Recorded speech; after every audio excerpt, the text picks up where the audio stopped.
Hey, it's Coach G here. Hope you're having a good winter break. As we now start to get into our competitive season, we've had a couple of chances to race now, got some rust busted off.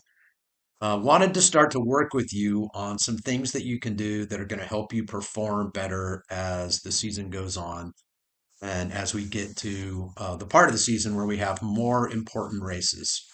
Here's the thing about running. It is pretty predictable. In some other sports like baseball or basketball or football, you can't always predict what the outcome is going to be because you're not always aware of what your competition's going to do and you're constantly having to adjust. But our sport is pretty predictable. It is pretty predictable what is going to happen to you physiologically and also psychologically as you get into races, whether it be the 800, the 1600, 3200. Similar things happen to all athletes, and your response to those is as important, or maybe even more important, than what the actual um, stimulus that you are experiencing is during the race. So here's the scoop. To be able to deal with the difficulty in running, because it's going to hurt, right? We know it's going to hurt. We chose this sport like it's fun or whatever, but it's going to hurt. The best way for you to prepare for that is to have an answer. When your brain starts to send you signals in a race, when you become in discomfort, physically, biologically, and also emotionally, trying to deal with the pain or differences in how you're performing versus what your expectations were, and all that other kind of stuff. You need to have a response. Like you need to have a go-to that's ready for when you get those signals. Now, all of you process those signals differently. Couple of the things that we're trying to avoid that are super common in runners. So if this is you, like, don't feel like you're kind of weird or whatever. This is just what happens in running. Um, there's two things that happen when things start to get really hard. Number one, you can go to catastrophe mode. Sometimes that could be at the start of the race. Like if you have so much pre-race anxiety, you can start playing out catastrophic events in your head about how terrible things are going to go and how badly you're going to do and how disappointed people are going to be in you and all that other sort of stuff. And your race can basically almost be over before it even starts because you go to a dark place which doesn't allow you to perform at your optimum. Or and this is most common, like super common, regardless what your attitude is at the starting line, is somewhere in kind of that last third of the race when it starts to get really hard. One of two things can happen. Again, you can either go to panic catastrophe mode. Wow, this is impossible. I can't do it. Pay attention to your inner voice. Pay attention to the thoughts that go on in your head in difficult workouts, towards the end of long runs. Is your language negative? Do you start going, oh, this is hard. This is impossible. I can't do this. Um, so if that's you, and it's a lot of runners, lots and lots of runners, especially high school runners who don't have, tons and tons and tons of experience. You need a game plan to where as soon as you start to have those kind of thoughts, that you flip the script on it and change that dynamic that's going on in your head to something that's much more positive, something that's going to give you a better chance of being able to perform at your optimum level. So, or sometimes when you get to that point in the race, instead of having like freak out mode, catastrophe mode, you just check out. You're just like, it's too hard. I just don't care enough to suffer this hard anymore. Why does it all matter? I'm just going to kind of mail it in. And you don't really consciously do that 100%.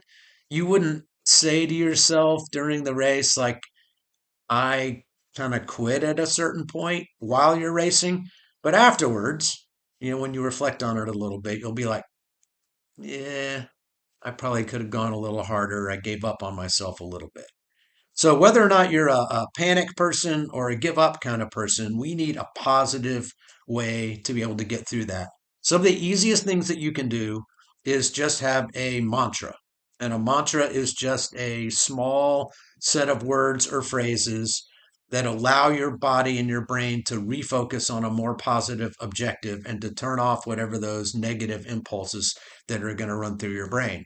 And if you know yourself, and if you've done a little bit of introspection and you think about kind of what your normal style is and how you deal with difficulty during races, um, that makes it easier for you to go like, nope, I'm having those thoughts. And you can do this in a workout.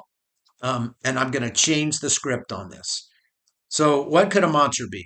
I made a list of a couple little words of things that I know people have used in the past that have been helpful. But I'd like for you to come up with something that's more personal to you because I think if you find something personal to you, then it will mean more when you say it and it won't feel like you're just going through some kind of crazy thing coach said to start saying words inside your head. So, some people who kind of tend to be more competitive, they can use phrases like go to work. It's the sixth lap of the 3,200. It starts to get to be hard. You're starting to suffer a little bit. And you just say over and over in your head, go to work, go to work, go to work, go to work. That one, it works for certain kinds of people. Um, if dealing with the pain kind of sends you down into a spiral, another thing that you can try is you could completely flip the script and say to yourself, this is fun. This is fun. Like I get this pain stimulus, and you know what? This is fun. This is cool. There's nothing else I ever do in my life that drives me to the point to where I experience something that feels like this. And it's a little funny, and I know we've talked sometimes before, or I hope that we have, about the fact that literally forcing yourself into having a smile when you're suffering and in pain sends signals to your brain that says, "Hey, wait a minute, maybe this isn't so bad." And when your brain gets those signals, it cuts you loose with a little more slack in terms of how hard it's going to let you work before it starts trying to put controls on you. So this is fun. Like that's another thing. It seems absurd maybe a little bit. For some of you, absurd works. My daughter was that way when she got really in tough spots in races and it got hard. I found out that as her dad, when I was cheering for her, instead of trying to give her these like go to work kind of things, that didn't work for Caitlin.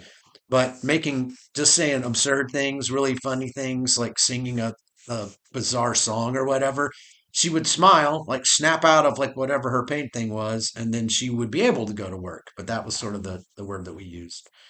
Some of you need motivation that's more personal to you. If you're like a really big team person, and if one of the things that you struggle with in terms of your race anxiety is that you feel like that if you aren't doing your best, that you're somehow like letting down the team, which you aren't. But if that's your motivation, is you feel like you're part of something and you don't want to let down the team, your mantra might be like for the team, for the team. I'm doing this for the team. I'm doing this for the team. And anytime you do something for people other than yourself, you can do miraculous and amazing things that you wouldn't be able to do if you're just doing it for yourself. A one that's extraordinarily helpful for a lot of people is just to say positive things to yourself. Like it starts to hurt in that third lap in the 1600, and what you might say over and over in your head is, "I am strong. I'm strong. I'm fast. I'm strong." Or sometimes a phrase that works better is, "We are strong." Especially if there's somebody in the race on your team who's like your normal training partner in a lot of races so far, like Riley and Sophie have been right together. And sometimes saying we are strong makes you feel connected to that other person in the race who's on your team, who's kind of your friend and your buddy and your training partner. And just saying those positive things to you turns off the voices in your head that will be trying to give you negative impacts. And then another simple way to kind of check out of the pain mode is to go to something that's just routine. So typical person does about 1,000 steps for a mile. You may do slightly more or less depending upon your stride and your cadence and all that other kind of stuff. But the third lap in a 1,600-meter race is about 250 steps. So if you need a way to kind of turn off the signals inside of your head for that one lap when it's really important, one way you could do it is count footsteps. There's 250 of them. And I promise it'll go by fast. By the time you get through with 250, all of a sudden, like, oh, wow, cool. Now I'm on the last lap. And I know what to do on the last lap. I've got two green cones and I'm going to accelerate at the time when I hit the green cones. And then I guess the final one is if there's a thing that you can do. If there's music, song lyrics in your head that mean a lot to you, songs that you listen to over and over again that you find to be like really inspirational, pick like a short lyric from that song that means a lot to you and that will give you some intrinsic internal motivation. So anyway, that's our game plan. This is something we want to do in track. We definitely want to be there again for cross country because we know that there's a time in a cross country race where things get tough, and we need to find ways to be able to tap in to positive emotional energy, which will allow us biologically to be able to perform at our optimum. Um, we can start practicing today. If you need that on your tempo run, if you know at a certain point in your tempo run it gets tough. On Thursday, we're going to be doing some fast 400s.